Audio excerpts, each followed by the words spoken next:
আসসালামু আলাইকুম। আশা করি আপনারা সকলেই ভালো আছেন। আজকে মদিনা মুনাওয়ারা থেকে মাত্র ২ কিলোমিটার দূরত্বে মসজিদে কুবা অবস্থিত। সেখানে রওনা হয়েছি ট্যাক্সিতে করে। তো ট্যাক্সি ভাড়া এখান থেকে মাত্র ১০ রিয়াল করে নেয়, যেটা বাংলা টাকায় হয়তোবা ৩৩০ টাকার মতো পড়ে।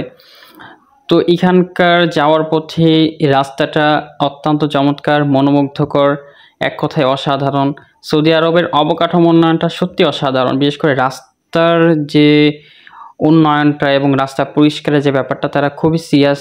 কিছুক্ষণ পরপর এখানে পরিষ্কার করে। দেখতে দেখতে চলে আসলাম মসজিদে কুবায়। এই মসজিদে কুবা ইতিহাসের সর্বপ্রথম মসজিদ, অর্থাৎ ইসলামের ইতিহাসে সর্বপ্রথম মসজিদ। নবী করিম সাল্লাল্লাহু আলাইহি ওয়াসাল্লাম মক্কা থেকে যখন মদিনায় আসেন, তখন প্রথম মসজিদ হিসাবে এখানেই এই জায়গাটাইতে তিনি বেছে নেন এবং এখানেই মসজিদ নির্মাণ করেন সাহাবাদের সহযোগিতায়।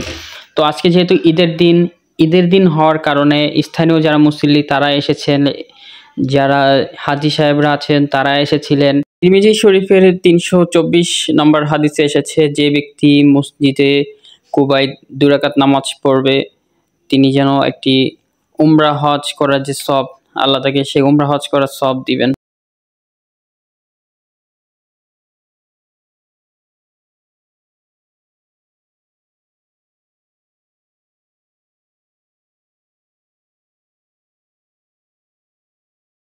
এই যে দেখতে পাচ্ছেন মসজিদের মেম্বার, যেখানে রাসূল সাল্লাল্লাহু আলাইহি সাল্লামের অনেক স্মৃতি বিজড়িত।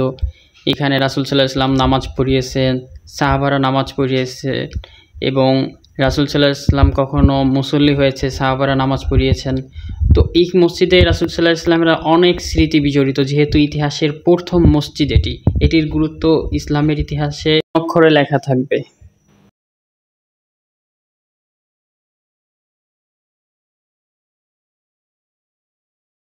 তাছাড়া উমরার হাজিরা সেখানে তো উপস্থিত ছিলেনই। তো সকলেই ভালো থাকবেন। আসসালামু আলাইকুম। আবার অন্য কোনো পর্বে দেখা হবে, কথা হবে।